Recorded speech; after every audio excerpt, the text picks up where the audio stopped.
Tengan muy buenos días. Hoy martes 31 de marzo toca la asignatura Filosofía General.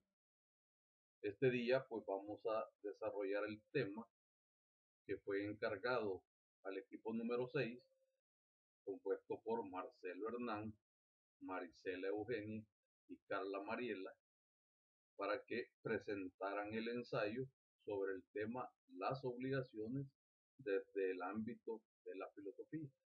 El sistema de obligaciones desde el ámbito de la filosofía. Entonces, el documento que han elaborado estos tres compañeros ya está a su disposición para que lo puedan evaluar, para que lo puedan leer, para que lo puedan analizar y tengamos más elementos, caminos a unos laboratorios, pruebas cortas o al examen del segundo registro.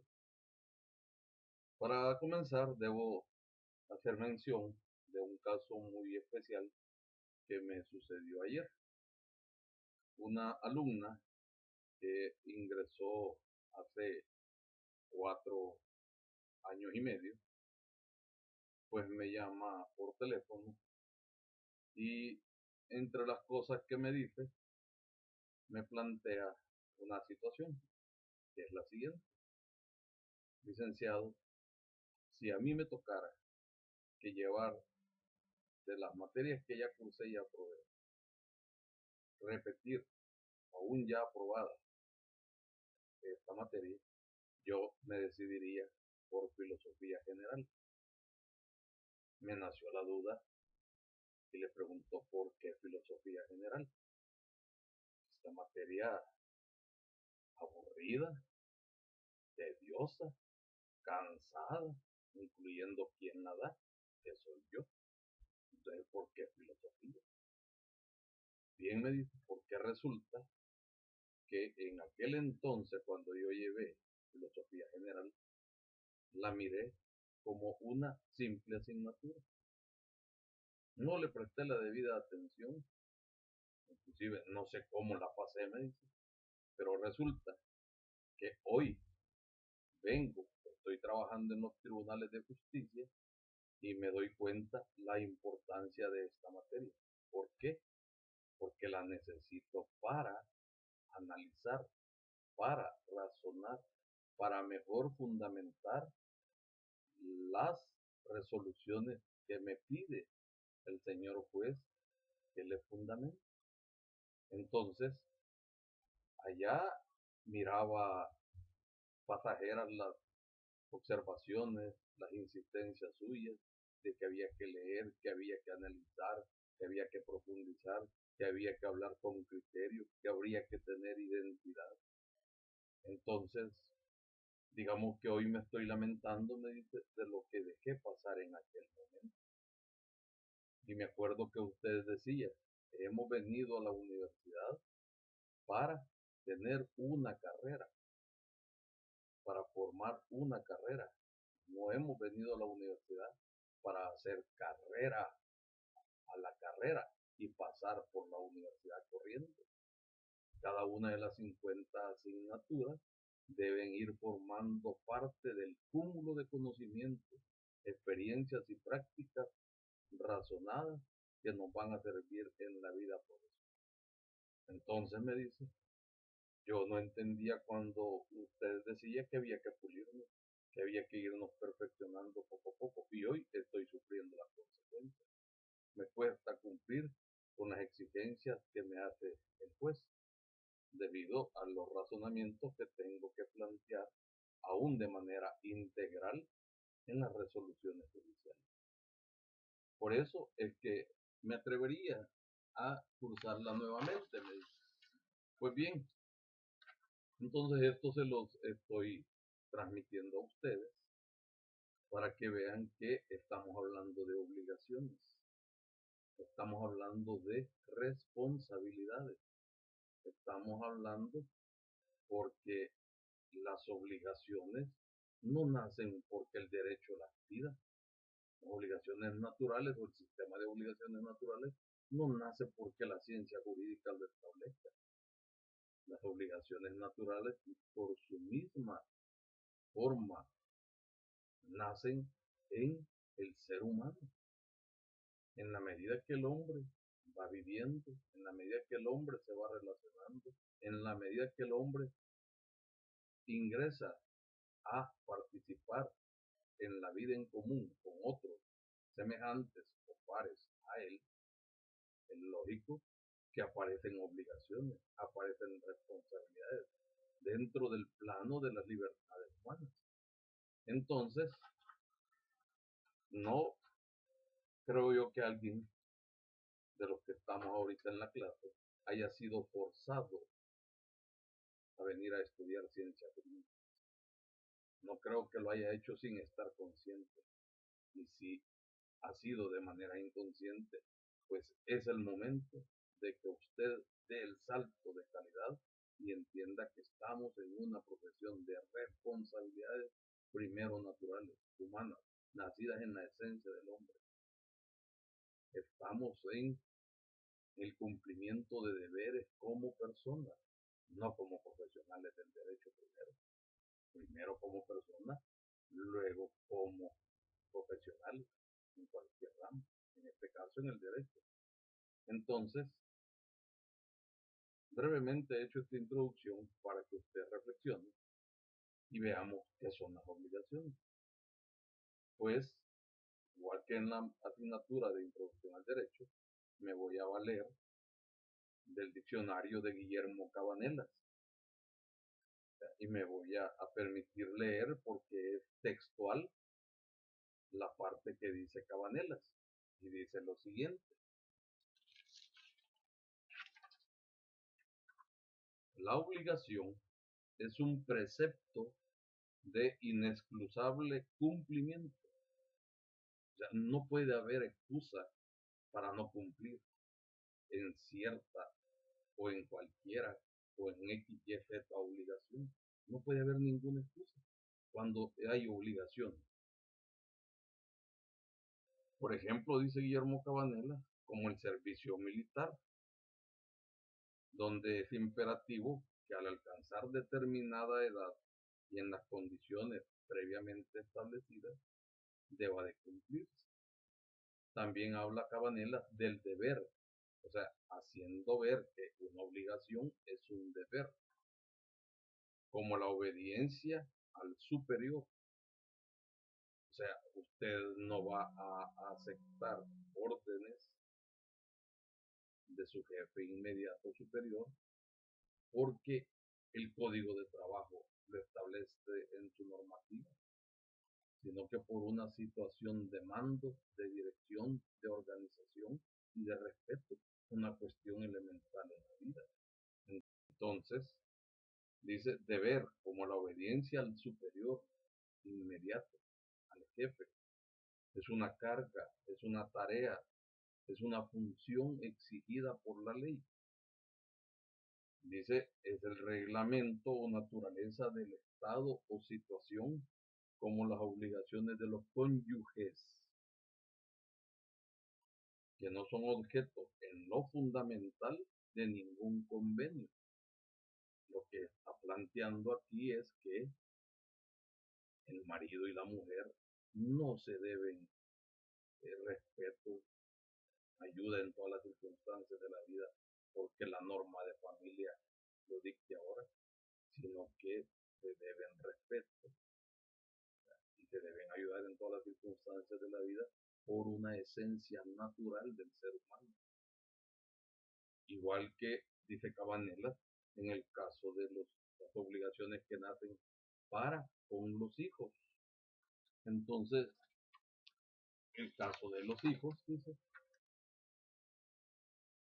que tienen la obligación de obedecer a sus padres.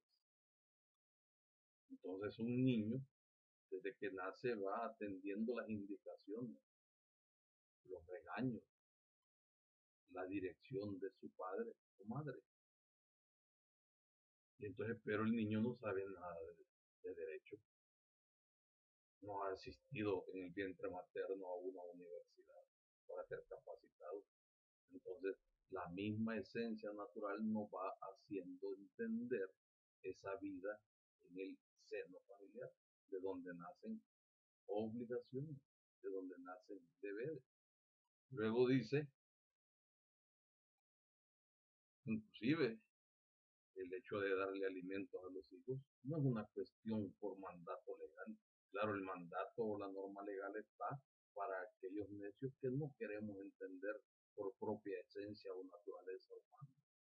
Entonces, la ley va a obligarnos ante el incumplimiento de una obligación moral, natural, ética.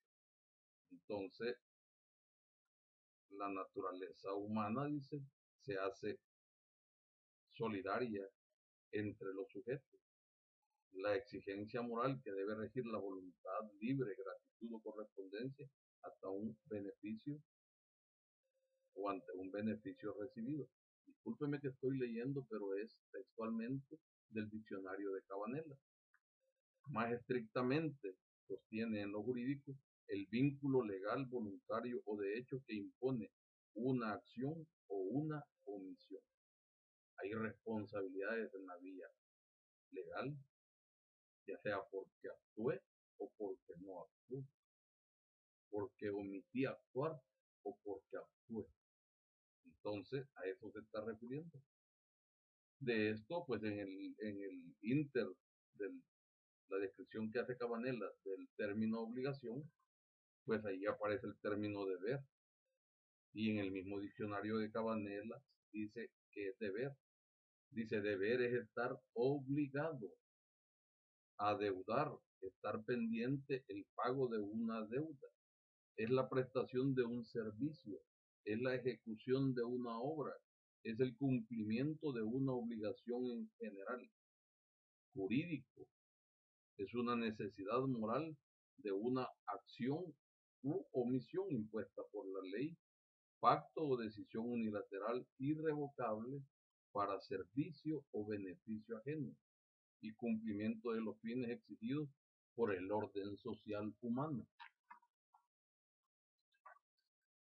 En el fundamento inmediato del deber jurídico se señala en el orden procedente de las relaciones naturales de la sociedad y el remoto como surgido de la sociabilidad.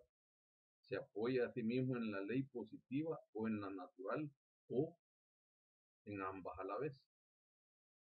Entonces, hasta ahí el hacer uso de los conceptos en los que trata el diccionario de Cabanela. Entonces, en la actualidad, hablar de obligaciones, hablar de los deberes que nos corresponden, es hablar del campo de la ética filosófica.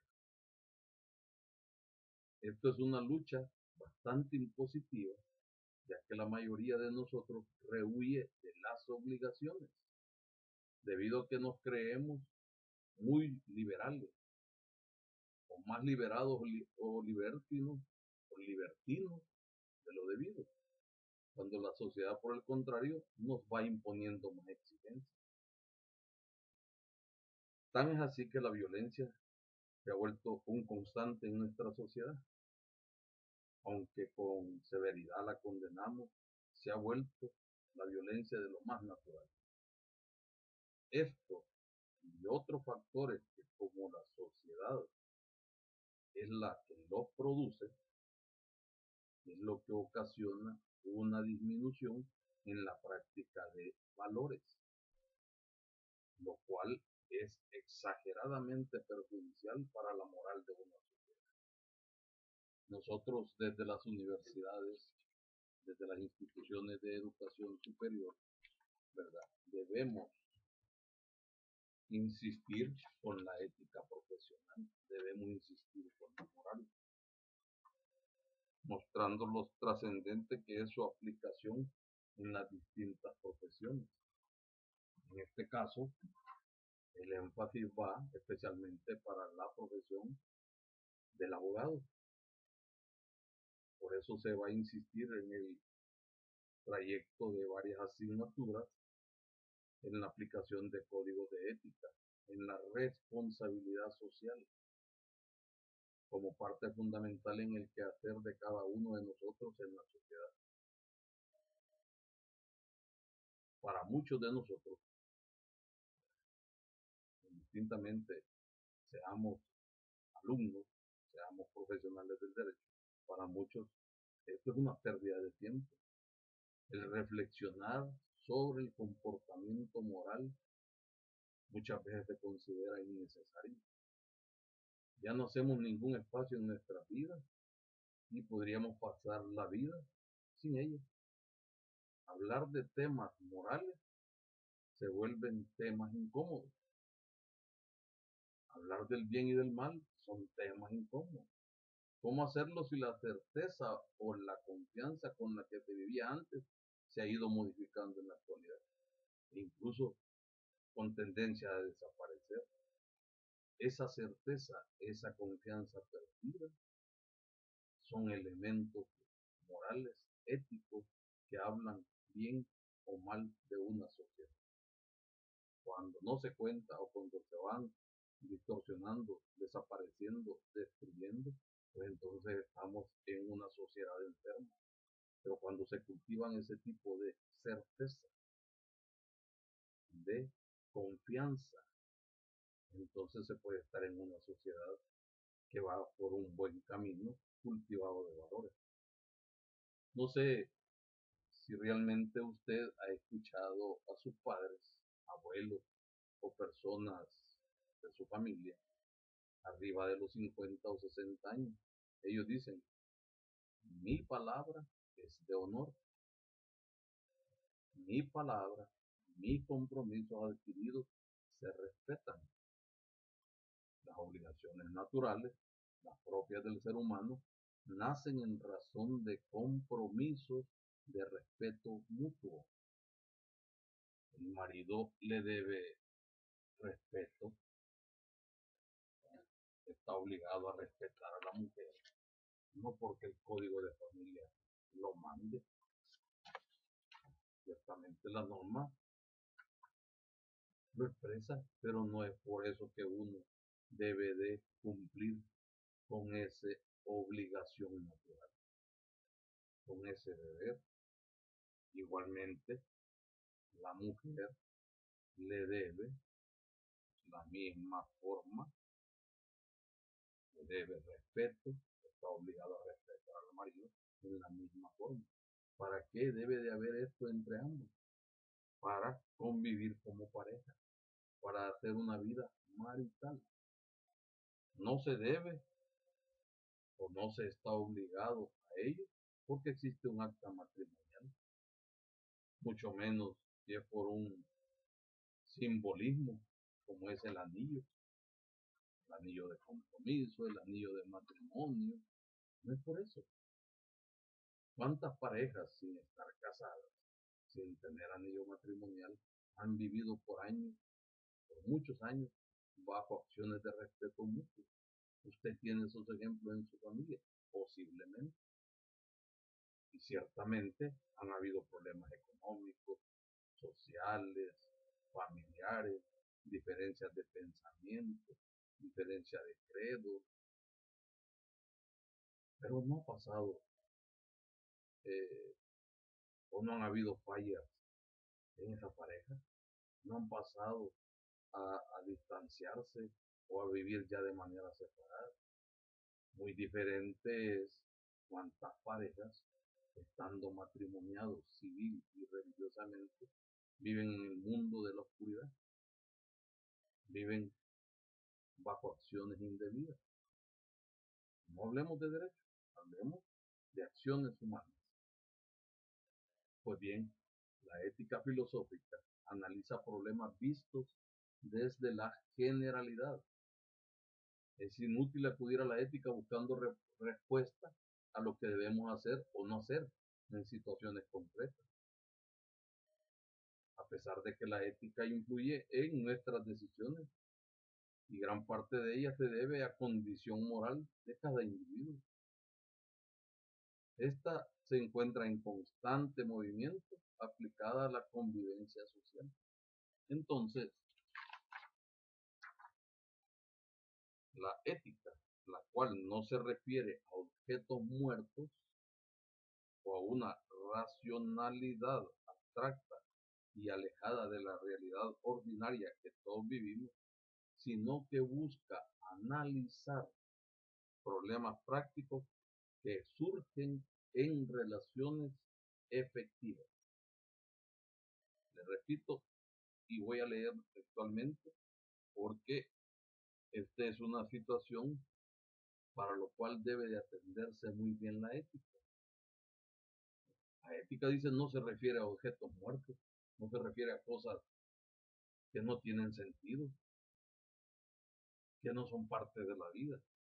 Por eso dice, no se refiere a objetos muertos, o no se refiere a una racionalidad abstracta y una situación alejada de la realidad ordinaria que todos vivimos, sino que busca analizar los problemas prácticos que se suscitan, que se surgen en relaciones efectivas. O sea, en el diario vivir, en nuestra intersubjetividad con otros seres humanos igual a nosotros. Negar la importancia que tienen las TIC, por ejemplo, las tecnologías de la información y de la comunicación, en estos tiempos, ese tema ya lo vimos en unas clases atrás, que también fue puesto por un equipo, pero también tuvieron una separata que se les mandó. Espero que todavía se recuerden, la hayan leído, la tengan presente. Entonces, el hombre, el ser humano, que le niega la importancia de las tecnologías, de la información y de la comunicación, se está negando a una realidad que es vital, que es para llevar la vida a la par de la tecnología. Los avances, todo progreso, sin perder de vista que deben ser para el servicio mismo del hombre y nunca a la inversa. Deben ser utilizados con responsabilidad y bajo el uso moral y ético. Debido a eso es que estamos obligados para muchos a largo rato, porque esto no va a pasar tan lejos, a vivir bajo ese mundo. Entonces, es necesario y urgente centrar bien los elementos básicos, hombre y sociedad, unido a un tercer elemento, el comportamiento de la persona. Repito, los elementos básicos que deben estar planteados en esta situación de la ética y son básicos son el hombre, la sociedad y el comportamiento humano. Nosotros a esta altura, que ya estamos a escasas 6 o 7 semanas para concluir el ciclo, pues ya tenemos que estar claros que el derecho se ocupa de la conducta externa encausada a lograr la convivencia en sociedad. No como uno de nuestros compañeros decía en filosofía, en un laboratorio que tuvimos, decía que la filosofía es la que se encarga de la conducta externa. No, la que se encarga del comportamiento humano. La materia objeto de regulación del derecho es la conducta humana. Y esa conducta externa, dice, debe estar encausada para lograr convivencia social. Dejemos por un rato el ámbito jurídico. Estamos en el ámbito filosófico. La principal dificultad radica en que el objeto conocido somos nosotros mismos, pero somos juez y parte. Y es difícil que nosotros mismos nos juzguemos con objetividad. Es más, muchas veces tendemos a autojustificarnos. No cabe duda de que juzgarnos a nosotros mismos el hacernos una autoevaluación no es cosa fácil. La mayoría de las veces excusamos nuestro actuar sin afectar errores, sin afectar fallas que hemos cometido, pero somos los primeros en criticar, en destruir, en condenar acciones de otros. Somos expertos en destruir imágenes de otros. Botamos dignidades sin ocupar ningún tiempo y esfuerzo después para disculparnos y restablecer eso que ya hemos destruido.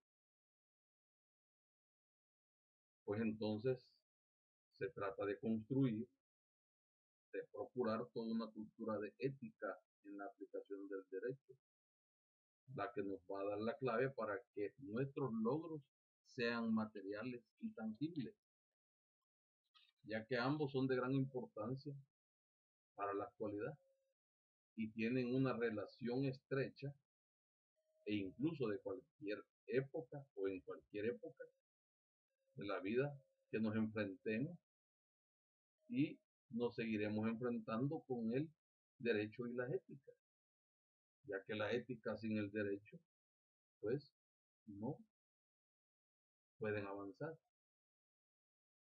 La persona no puede avanzar sin la ética. Y alguien me puede decir, ¿cómo? Pues sí, es que se habla de persona con dignidad. Por eso en su constitución, allá en el artículo 1 siguiente, se refiere muchas veces al término la persona humana. No dice únicamente la persona, dice la persona humana. ¿Qué es eso? No es más que referirse a las dignidades que todo ser humano merece. Respetar la dignidad del otro. No es una simple persona. Nuestra constitución le da un rango sumamente elevado para que se entienda implícito el valor, el elemento dignidad que todos debemos respetar. Estamos obligados, tenemos el deber de respetar esa dignidad humana. Entonces, la diferencia esencial entre el derecho y la moral radica en que el derecho tiene por objeto las relaciones entre personas, mientras que la moral recae sobre el hombre en cuanto es individuo. ¿Cuál es la importancia entonces de la moral? Pues su importancia radica en gran medida de las buenas costumbres.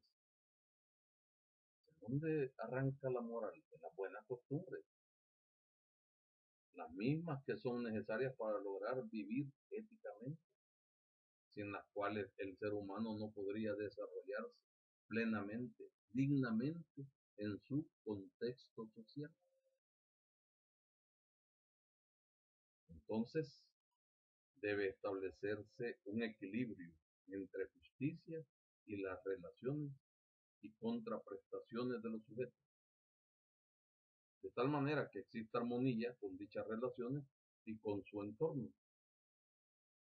Esto implica mirar la justicia desde un enfoque evolutivo, que inicie en la familia y se fortalezca en la escuela, en las universidades, en los centros de trabajo, porque la moral debe dirigirse hacia la igualdad, hacia la equidad y hacia la reciprocidad.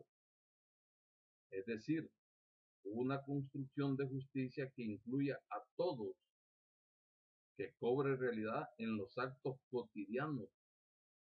Diario vivir quiere decir, pasando de un enfoque centrado en el cumplimiento de reglas y convenciones a otro que apunte a desarrollar en los jóvenes una nueva concepción sobre la justicia. El término justicia no es un simple término o un término vago. El término justicia está rodeado, está vinculado a una serie de valores, a una serie de elementos que le dan la fortaleza la esencia del por qué nos ha causado problemas cuando en otra clase hemos dicho, bueno, saquen el teléfono y lean lo que dice que es justicia. Y entonces los compañeros y compañeras que leyeron en aquel momento dice, porque así está, desde un diccionario eh, de la Real Academia hasta un diccionario jurídico que dice, justicia es darle a cada quien lo que le corresponde. Y entonces decimos, ¿qué es eso? Allí está implícita la dignidad humana, el carácter de las responsabilidades, el carácter de las obligaciones, porque en esa medida estaré frente a situación justa o no justa. No quiero utilizar el término injusto. Estoy en situación justa o no justa, aunque alguno de ustedes diga, pero si es lo mismo. No es lo mismo. Se oyen parecidos, pero no lo son. En el contexto de la filosofía y de la ciencia jurídica, tienen connotación la aplicación de términos de esta naturaleza. Entonces, en el joven de la actualidad hay que construir el concepto justicia, porque él tiene como noción de la vida, como noción de una persona, como distinto a él, no lo mira como un tal. El joven se cree superior por muchas razones. Entonces hay que construir ese concepto de justicia. Entonces hay que construir un concepto de equidad. Hay que construir el concepto de cuidado mutuo. Debemos construir el concepto de derechos y bienestar de las personas. Mientras no se formen seres humanos sensibles aquí en El Salvador, en el mundo entero, mientras no se formen esos seres humanos sensibles capaces de apropiarse de valores para que sean auténticos, pues estos siempre se van a esconder en prácticas dañinas, negativas, o en extremos casos se volverán seres apáticos y negativos para la sociedad. Nosotros mismos producimos la clase de sociedad que queremos y el Estado es reflejo de esta sociedad. Entonces, una herramienta para lograr la justicia, la ética y la moral es la libertad, puesto que es necesaria para que el hombre pueda ser ético y por lo tanto cumplir con sus obligaciones, o bien contribuir con la armonía social.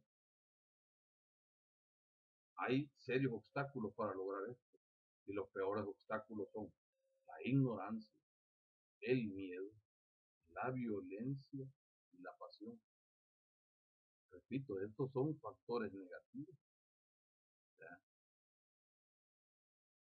que contribuyen a esa armonía social. Son obstáculos que impiden la armonía social, que implican construir los conceptos de justicia, de ética, de moral, de equidad, de cooperación. La ignorancia, el miedo, la violencia y la pasión. Pues bien, mucho se ha cuestionado al abogado en cuanto a la práctica viciada de sus servicios.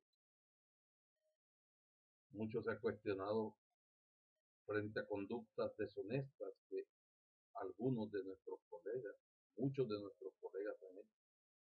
Conductas deshonestas y ventajosas que han dejado la reputación y el prestigio de los hombres de leyes por los suelos. Hoy le toca a usted como estudiante de derecho, a los actuales profesionales del derecho, a mi persona nos corresponde ir avanzando y romper ese círculo viciado. Inclusive malos chistes en contra del gremio de abogados, malos chistes por conductas inapropiadas de abogados, chistes que rayan en la imagen personal. Entonces, las acciones responsables que usted y yo, y muchos profesionales tenemos que hacer, tienen que ser acciones responsables. De eso depende el futuro de nuestra profesión. Entonces no vaya a ser. Me recuerdo de un docente que tuve que me decía, todo profesional a futuro no tiene que ser una garrapata, no tiene que ser un ganguero, no tiene que cobrarle anticipadamente a los clientes y no hacer nada y después esconderse. Eso hay un montón. No se vaya a dar usted, le voy a llamar a ti entre comillas, lujos. No te vaya a dar esos lujos.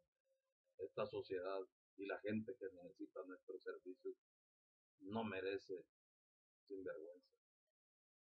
No merece gente que no le responda en la resolución de conflictos de intereses que tiene. No hagamos de algo que no es problema un problema. Si nos hacemos cargo de algo, pues resolvamos, demos la cara, presentémonos ante aquel que nos está acusando y demostremos lo contrario. Entonces, a nosotros nos toca en nuestra vida procurar justicia. ¿Para qué estudia usted la licenciatura en ciencia política? Cuando usted termine, cuando usted egrese, cuando usted se gradúe, va a ir a que lo autoricen para procurar justicia. La Corte Suprema de Justicia lo va a autorizar para procurar justicia. Esa es la función del abogado. Te va a tocar aplicar la norma en relación a la justicia demandada. Le va a tocar aplicar la norma conforme a derecho. Es decir, usted no debe de pensar que en el derecho y en la resolución de los conflictos humanos hay salidas fáciles o caminos fáciles. Tenemos la obligación antes de ir penetrando más en el ejercicio de estos estudios universitarios jurídicos. Tenemos la obligación de promover los valores, tratar de incidir en usted para que se convierta en un hombre virtuoso. En su tránsito, en su tránsito por la vida, se espera que el estudiante y el profesional del derecho busquen el desarrollo de estas virtudes que le van a conferir su relación como persona. En el desarrollo de ellas concluyen la familia, la escuela, la universidad, la comunidad en general. Las relaciones que se dan en la familia, en las universidades y en la sociedad en general se ven involucradas no solo por aspectos jurídicos, sino también en el aspecto moral y ético. Si una persona crece dentro de un hogar donde existen aspectos valorativos de bien, pues aumenta la probabilidad de que esta persona los aplique en su vivir diario. Lógico.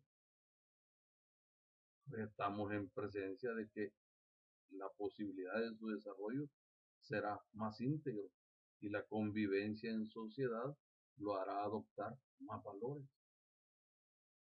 Pues las sociedades son el reflejo de nosotros mismos y el Estado va siendo reflejo también de esta sociedad. Así va creciendo.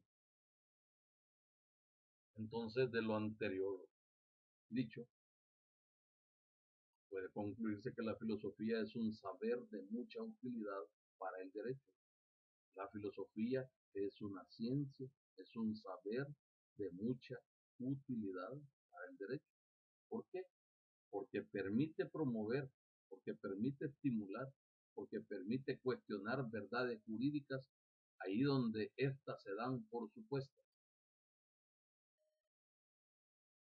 La filosofía nos obliga, nos responsabiliza de que no nos quedemos sin cuestionar siempre, que siga teniendo validez. ¿Qué es el derecho? ¿Qué es la justicia? ¿Qué es persona? ¿Qué es dignidad? ¿Qué es una pena? ¿Qué es el delito? ¿Qué hace que nosotros nos consideremos más dignos de derechos que un chimpancé, por ejemplo? ¿Debemos obedecer una ley por más injusta que ésta nos parezca? Es la pregunta. ¿Cuándo una ley es legítima o es ilegítima? Esos son los cuestionamientos. O sea, la invitación permanente a la duda.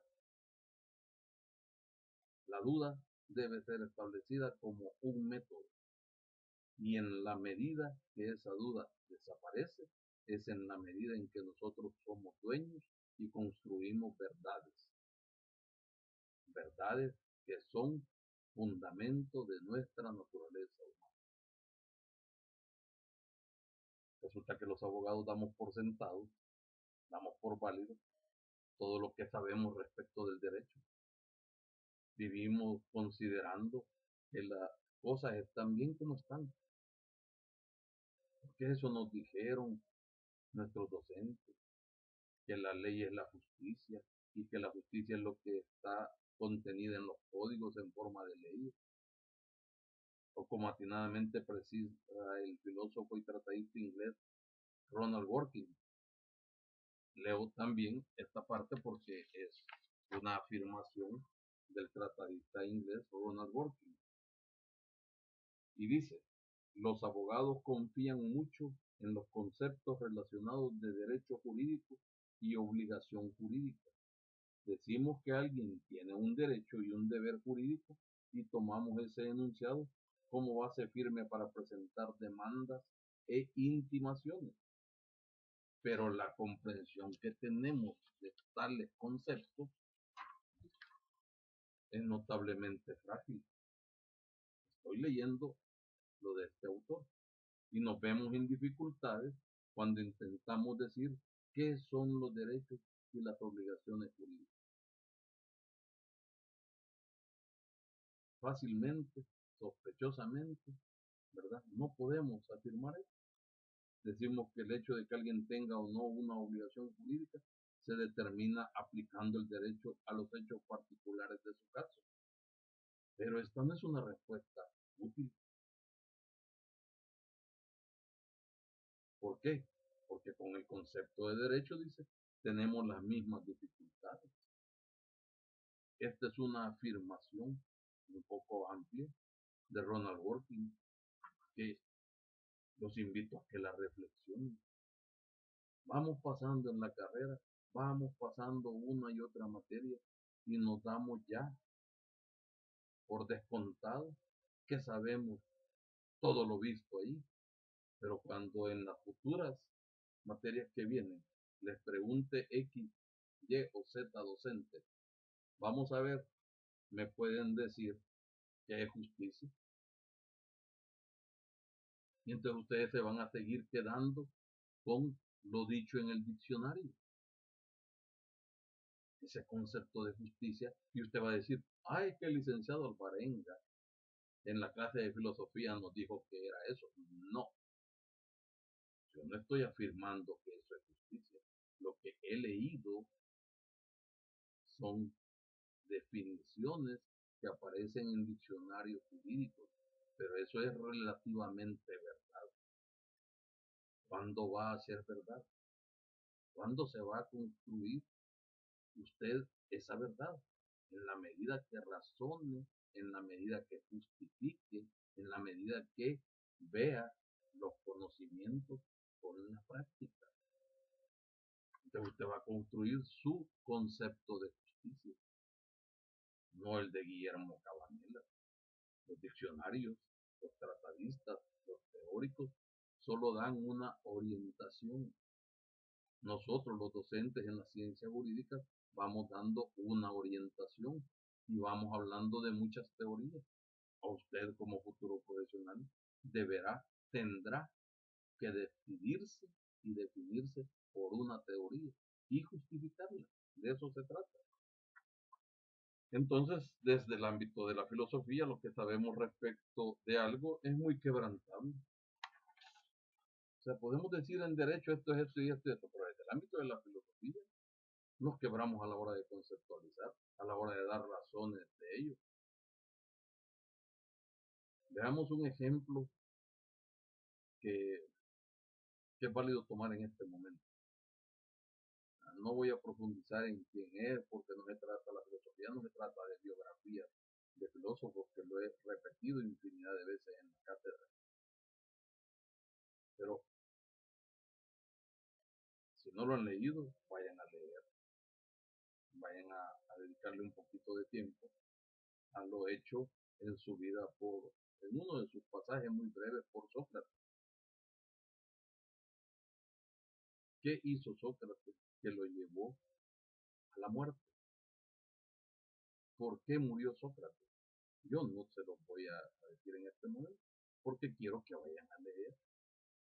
Entonces, pero este mismo sujeto, este filósofo griego, Sócrates, resulta que en Atenas, en determinado momento de su vida, se acercó a un juez prominente, alguien muy instruido, alguien muy inteligente, estoy hablando del juez,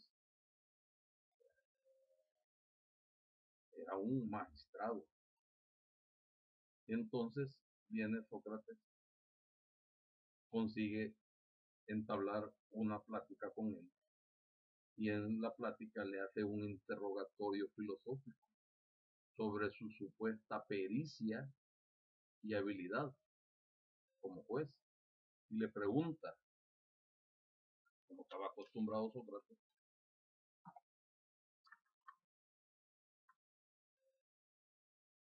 y al interrogarlo sobre qué era lo que él resolvía, y lo enfrenta para que le aclare los conceptos jurídicos de justicia, derecho y ley, igual que persona, entre otros conceptos que le pidió que le dijera. Entonces el magistrado, dice la relación de aquella época, que el magistrado probó ser incapaz de contestar estas preguntas de Sócrates. Satisfactoriamente no se las respondió. Entonces Sócrates confiesa sorpresa ante esa respuesta y se alejó, concluyendo que después de todo él mismo es un poco más instruido. O sea, Sócrates es un poco más instruido que el juez, que es un perito en derecho. Entonces, pero el mismo Sócrates sabe que son conceptos muy complejos, eran conceptos muy complejos en aquel entonces y siguen siendo iguales. Juan es muy insuficiente definirlos, establecerlos, darse a entender sobre lo mismo. Entonces, puede haber una persona muy experta en derecho, pero muchas veces caemos en el problema que aparentamos conocer sobre todo eso, pero carecemos de una comprensión adecuada de los conceptos. Y por eso deberán entender ustedes cuando en filosofía, en introducción al derecho, yo he insistido frente a usted que cuando se le hace una pregunta sobre la valoración de un concepto, no conteste primero con ejemplo, porque estamos cayendo en el mismo problema que se enfrentó el magistrado con Sócrates. Entonces debemos contestar específicamente qué se entiende sobre lo que se nos está consultando. Y si después cabe poner ejemplos, es válido. Muchas veces los ejemplos se ponen porque hemos sido incapaces de aclarar conceptualmente o porque no podemos decir realmente, afirmar realmente, y eso denota falta de conocimiento, ¿verdad? Denota mucho problema de comprensión o de una inadecuada comprensión de conceptos. Entonces eso nos vuelve incompetentes. Así de sencillo. Así que por una parte, es por el modo de entender objetivo claro y no tentado ni en la oscuridad del derecho, por lo cual el pensamiento filosófico se muestra como una herramienta que debe acompañar al derecho. La filosofía es una herramienta valiosa, no es cualquier herramienta. Es una herramienta que debe acompañar al derecho y por consiguiente al operador del derecho y de la justicia. El, el pensamiento filosófico es el que va a potenciar y va a desarrollar la capacidad reflexiva y crítica del abogado. Le va a permitir desempeñar un papel de especial relevancia en el ámbito de la epistemología jurídica y en la formación ética, jurídica y política de los abogados. Y por otra, la filosofía se examina a sí mismo preguntándose qué son la creencia y el conocimiento. Muchas veces decimos creo y con ese creer estamos suponiendo y afirmando conocimiento. Ese creer es un supuesto. Nosotros tenemos que ir construyendo afirmaciones válidas en el derecho, posiciones concretas de acuerdo a lo que se nos pregunte. La racionalidad nos lleva a poder decir que tenemos la capacidad de interpretar un texto, qué métodos son los conducentes al conocimiento y cuáles no, porque no cualquier método conduce al conocimiento. Pero usted puede crear uno propio, que si usted lo justifica es válido. Entonces, este rigor, al que me he referido, tiene mucho que ofrecer al derecho, el rigor filosófico, el cual inevitablemente habla sobre evidencia y conocimiento. Las verdades se construyen, estoy hablando de verdades en cualquier ámbito. Las verdades se construyen sobre el ámbito de evidencias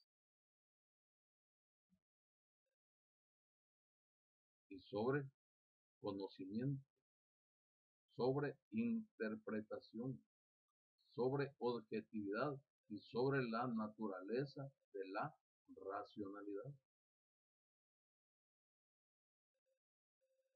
Hay al menos alguna oportunidad de que las indagaciones más sistemáticas y detalladas de los filósofos del derecho ofrezcan algo a los profesionales del derecho, que les venga a servir, por un lado, para tratar de pensar correctamente, evitando confusiones, detectando ambigüedades, diferenciando las distintas cuestiones relacionadas con un problema, explicitando las distintas alternativas y construyendo argumentos sólidos para defender las opciones que finalmente se elijan.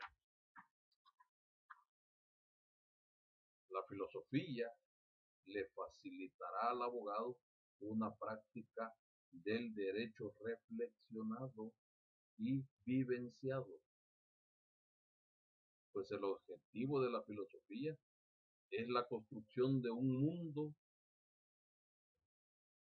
donde cabe naturaleza y sociedad que de hostil y extraño al hombre pase en forma progresiva a ser un mundo humano, habitable, comprensible y orientado por el hombre para la superación de su propia forma de desarrollarse, para su liberación real, para su plenaria autorrealización, o sea, para la liberación y autorrealización de todos los hombres, de todas las personas, de todos los seres humanos. Entonces estamos llamados como seres humanos a varios deberes. Entonces yo le hago unas interrogantes para que usted las reflexione, porque como estas interrogantes hay muchas. Primera, ¿a quién le corresponde cuidar el planeta donde vivimos y su medio ambiente? ¿Quién le corresponde y por qué? Segunda pregunta, ¿a quién le corresponde no tirar basura a las calles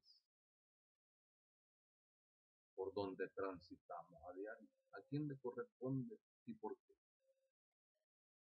Tercero, ¿a quién le corresponde construir mejores y mayores mecanismos de convivencia social? ¿A quién le corresponde esta construcción y por qué? Cuarta interrogante, ¿a quién le corresponde generar menos dióxido de carbono o gases de efecto invernadero? ¿A quién le corresponde y por qué? En el fondo de estas interrogantes están marcadas, están involucradas nuestras responsabilidades,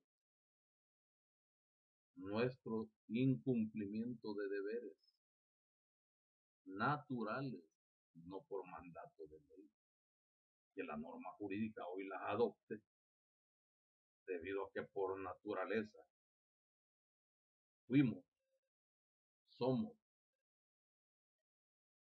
y posiblemente seremos egoístas, bestias, lobo que come lobo,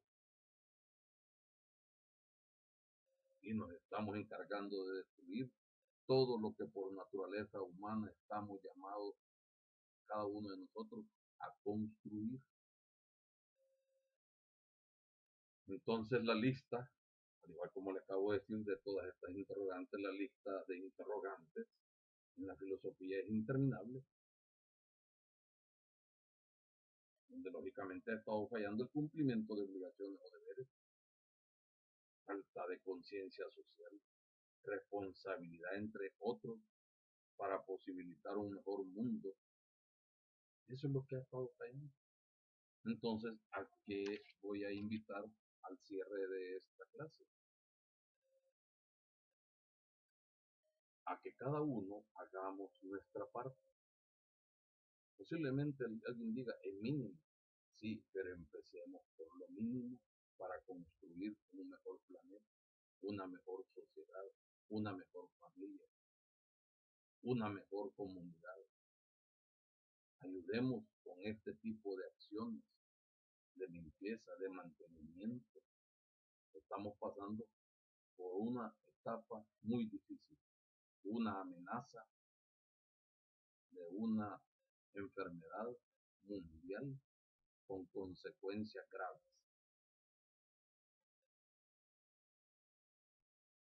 Hemos pasado, de acuerdo a la historia, por muchas otras situaciones difíciles, pestes, etcétera, guerras, terremotos, catástrofes, inundaciones. Pero la mayoría de estas situaciones se dan por la falta de respeto a las obligaciones y el cumplimiento de los deberes. Así que termino con esta clase. Les haré llegar un cuestionario también. Abriré un foro y les pido que también lean los documentos en Word o en PDF que les voy a enviar para que realmente vayamos camino